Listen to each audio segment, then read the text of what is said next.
So every morning I wake up, I believe in winning the battle against yourself. People say, why do you say that? Because there's a lot of things you can control. When you wake up, I talk about making your bed. Make your bed, make sure your house is clean, make sure you get your breakfast, make sure you shower, shave, whatever you're doing, control that. Don't hit the snooze button. All these things are very important. That's been told a lot of times. Why don't you hit the snooze button? Because you wake up already failing. You're already behind the power curve. So what happens when you hit the snooze button? You may not make your bed. You may not do your hair the way you want it. You may not pick the right clothes out in the morning time. And I go back to this real quick. Remember how you had a job interview for a job? We've had several of them in our lives. What did you do the night before that job, weeks before the job interview, when you knew you had it? You prepared you had a bowl out for your oatmeal, your cereal, whatever you had in the morning time. Your coffee cup was out. Your clothes were laid out. You studied, you rehearsed, you were ready. You brought your best self. You were going to war with yourself because you wanted that interviewer to see your best self. You won. You got the job. After a few months in that job, you look around, I got the job. You start to back off. The clothes aren't out. You're not ready. You're hitting the snooze button. You don't get up on time anymore. You realize that you can still have this job and not be your best self. The interview you is gone. Your job is gone. You have your job, but the interview you is gone. So winning the battle in the morning time is just that. It's that you wake up in the morning time and you own all this stuff, because once you leave your house, the world then gets at you. And that's why I believe in not getting up in the morning time and checking your phone immediately. Everybody does that. They get up, the first thing they do is grab their phone, look at the phone. Maybe bad news on there. So how's your day start off? I don't go to the gym. I don't make my bed. You're caught up now on that phone. That's how your day starts. You lost control. So once you win that battle in the morning time, then once you go out, now you've won. You go outside your house, you may lose your job, you may have a bad hit, but you won something.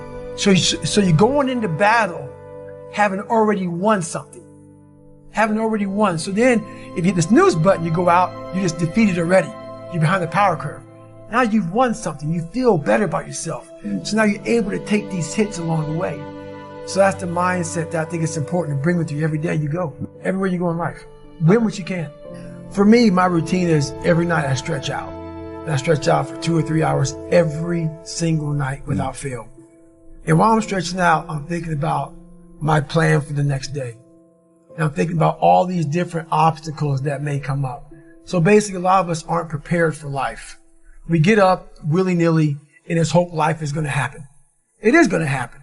But it's going to happen with a prepared mind or an unprepared mind.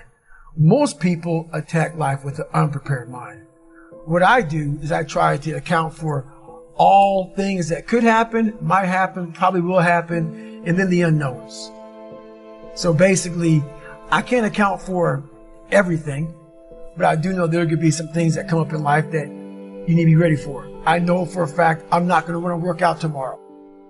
Therefore, I'm preparing my mind for that. I don't want to do that. I know tomorrow will come with some difficult decisions to make. It may come with getting a phone call saying someone died. This happened, that happened. I'm always preparing myself, not in a morbid way, but just like, look, man, be ready for life. Don't let life just start attacking you left and right. Make sure that you start to build a mental armor so then you're ready for life. And that comes with a very physical way, and the physical helps out the mental. Well, the thing about it is funny, man, all these catchphrases people always say, failure is a part of life and failure is how you grow. I've said all that stuff before, but it really is a bunch of shit. I'm so tired of hearing all these fucking cliche, fucking goal setting, fucking posters and all that shit. Half the people who write that shit aren't even doing the shit they're talking about. Half the people talk about failure, they're fucking millionaires sitting back in some nice house or whatever the fuck they're talking about. So it makes me fucking nuts. The reason why I believe I can talk on failure is because I'm still failing today, and I'm failing in a major way, and I'm living when I'm talking. So many people who talk about all this shit, they're has-beens. They're people who used to do it back in the day, now talk about it. Are you living it today? So for me, failure is something that you should be afraid of. It should be afraid of, but that's why you should go out there and challenge yourself to fail. Because if you're not failing at something, that means you've set your goals to pass. to succeed at everything you do, which means you're not setting your goals high enough. So for me, okay, I'm gonna go out and break the Guinness Book of World Records for pull-ups. Lofty goal, which is why I failed it twice before I finally got it. I knew going into everything I've ever done in my life, Navy SEAL training, 3 times before I got it. Everything I've ever done in my life took me 3 times before I got it. I knew that there was a huge possibility of failure. But what I gained from failure is this. When you see a movie and you watch a movie about a person who keeps failing, and at the end, they succeed, how do you feel after you watch that movie? I was able to put myself there and say, God, man, how much do you feel now that you finally got there? That's what failure has done to me. I've watched so many things and watched someone succeed at the end of it. It's like, God, I want to feel like that. But failure causes that one feeling. Without that failure involved, you don't have that feeling. If you just pass and you succeed and you're great, that feeling, yeah, okay, I'm good. What takes you years, months, years to accomplish because you just can't get over the hump, but you continue going back to the drawing board. You're looking for those few seconds after you finally figure out the equation, whatever the equation may be, to get you to finally pass, to succeed. I live for that feeling, but I can't get that feeling without going through, fuck, I failed this equation. I failed this one. I failed this one. I failed this one. Oh, I'm figuring it out. So you start to feel it before you even pass, before you even get to the success part. And then once you succeed, the feeling is unbelievable. And you take that feeling of success through failure and you put it in your cookie jar. And you say, I'll come back and get you again. I'm going to need you again down the road in my life to call on you. Like, for instance, I see men and women now are almost all the same. I see women carrying bags. I see women opening their own doors. Like, this whole world is kind of meshed into one big person. All these customs and courtesies, all these things are just gone. Like, you know, the second that bell rings when the daggone airplane parks, everybody's just up. Versus a man seeing a woman that he's sitting by and say, hey, ma'am, is this your bag? It's all these small things. It's all these small self-disciplines. We're always rushing. We're rushing everywhere. We're rushing. People aren't holding doors. It's all these small things, these small disciplines. Why do you make your bed in the morning time? When I was in the military, I never forgot. I was like, why the fuck are we folding our shirt up this way? Why? Why am I making these hospital corners 45 degrees and then folding my bed back 6 inches the size of $1? Why am I doing this? All these small things that we do in life are building your mind up for discipline. And all those disciplines are gone. So that's the one thing that we definitely miss is self-discipline. It started off with the Rocky and Rambo movies. You know, those are kind of like my fathers when I was coming up. But then when I finally met this guy named Scott Guerin, this guy that fell off it, you know, he had a parachute accident. A guy crashed through his parachute and he fell 13,000 feet, pretty much to his death because his parachute collapsed and he fell 120 miles an hour to the ground. I mean, that picture in the book. It's disgusting, right? And so he hit the ground, and I met him a couple years later at this CAP, Civil Air Patrol camp. And I'm sitting there, and no kid was like amazed by him. You know, it was like, okay, this is a great story. I'm a kid, let's go. I'm sitting, he comes out, and I was amazed by Rambo. Like at a young guy, like, oh my God, this is the real Rambo. He came out, he had, you know, he got his throat cut open to open up his airway. And so I saw he got trached, and I saw all these different things. I was like, my God, he came out talking all like Clint Eastwood, and he shared the story, and he's all hardcore. And I started following this guy, but he didn't know I was following him. So for a week long, he did push-ups and flutter kicks, and I was like, man, that is the real Rambo. I was looking for strength my entire life. I didn't have any. I was a really weak kid. My dad beat the living shit out of me and took I was strong as a young kid. But me protecting my mom for so many years in that house, my dad made me very afraid because he beat the shit out of me every time I went at him. So in that, every man wants courage. Every man wants strength. At least this one does. So I found it in every way possible. And when I see a strong guy, I was like, okay, maybe he could teach me. So he didn't know anything about me. So time went on, I left school, you know, and then this guy was in my mind. We had zero money, man. Like at one time we lived in a $7 a month place, government subsidized apartments. Now we live in like a $200 place at this time. I went on a $500 phone bill. And back then, dude, and having no money, my mom wanted to kill me. I was in search of Scott Guerin. Yeah, no Google, no internet. Google, no nothing. You're just randomly calling up bases? Air Force bases, man. Calling up Air Force bases, man. Hey, do you know what Scott Guerin? What do you mean? I'm like, who's Scott Guerin? I'm like, he's a pararescue man. A what? Because, a pararescue man, there's not a lot of them. So I started getting, there's a PJ base here, a pararescue base here. So I started tracking down pararescue bases. Finally, Key West, Florida. He's a scuba instructor down there in Key West, Florida. I leave a message. He calls back, gets a hold of my mom. I'm like, I cannot believe this guy called me back. My first question to him was, hey man, can I come stay with you for a week?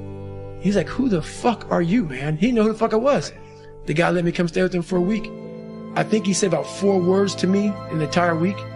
We PT'd together, and I didn't need to hear a word from him. He didn't talk a lot.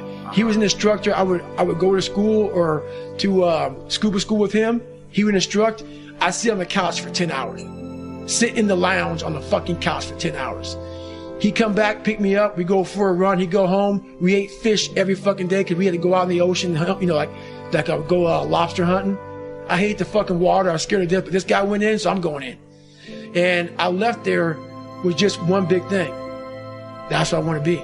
If I was born with a silver spoon and everything was given to me and life came easy, but knowing where I came from and where I'm at now, just because I was able to crack open a few more doors, that's what's disappointing for me, for other people.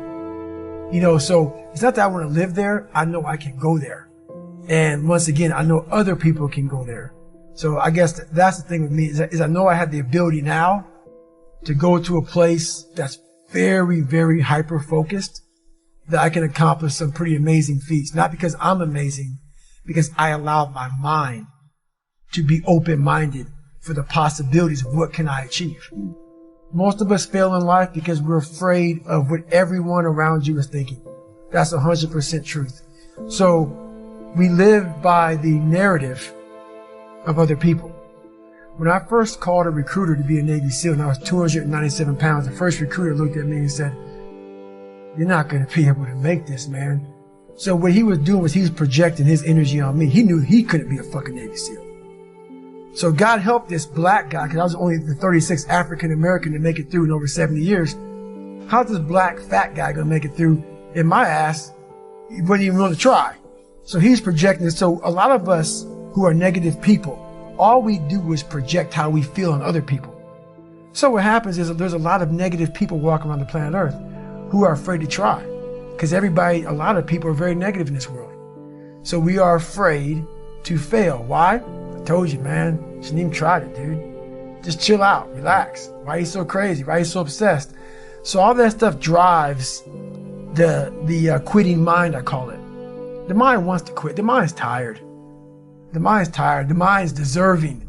The mind thinks it's very deserving. So yes, the biggest problem in this world is other people, not yourself. It's other people in your head. They are puppet mastering you pretty much on your life. Because I realized once I was talking to myself the right way and all this shit wasn't in my mind, wow, I went from this piece of shit kid who thought he was dumb, not successful, insecure, who stuttered when I first saw somebody, to a person who can now do all these things just because I now control my own mind. When you get to the point where you really fucking don't care, you're dangerous. You become very, very dangerous. I'm not saying don't care like, I don't care if I do that. No, when you don't care about other people and how they view you, about how you walk, how you talk, how you dress, where you want to go with your life. Growing up, I didn't want to tell anybody I wanted to be in the military. Because why? Some of my black friends, I was afraid of what they think. I was afraid of what other people thought about me. So now, when I go in the military, I didn't know you want to fucking join the military. I didn't tell you because I was afraid of what you thought. Once again, man, you're allowing other people to shackle your mind. It's the worst thing in the world. Do you think you could go the other way and maybe become a bit cold if you don't care what anyone thinks? Your fiance, your kids, they're not the people around. Do you not care what they think? See, that's the thing about it. You have to have and understanding of what not caring means. If your fiance and your kids don't believe in you, you can't care what they think. That means you chose the wrong support staff. There has to be, so that's why a lot of people don't understand one another. Your support staff has to be like, if I want to go out and do whatever it is, my support staff is, my fiance. If she's like, you know what, I don't think that you should be doing that, I have to take it, why? So I can be open-minded. So why are you saying this? But if she's saying it because of her, that's not the right thing. Because I need backing to do what I'm going to do. Open-mindedness, I need support. So you got to be very clear thinking about all that stuff. My circle's very small. I make sure I didn't handpick these people. Because I'm like, so you don't want people in your corner that are like, oh, let me pat you in the back for whatever the fuck you do. I don't want people patting me on the fucking back because I fucking woke up in the morning. No. So you don't want that. You want people who are honest with you, who are going to tell you what the fuck is honest. Honest and truthful people. So someone who's honest and truthful, who has lived and is accountable for their own personal life, that's who you want in your corner. Say, hey man, you know what? You're pretty fucking dumb for doing this, dude. Like, this is not smart. Or you're being a turd today. You're not getting after it. That's who you want in your corner. So you don't want a lot of people, hand-pick people to be in their corner who kiss their fucking ass. You don't want that. So you're very selective of who those people are. I'm selective. Yeah, but you'll listen to those people when you have to. Yeah. You have to. So one of my best qualities is I'm open-minded to the right people. But I don't respect a lot of people. Because how am I going to respect you if you're not fucking grinding every day? And I don't mean working out, getting to the gym. Really going out there and grinding.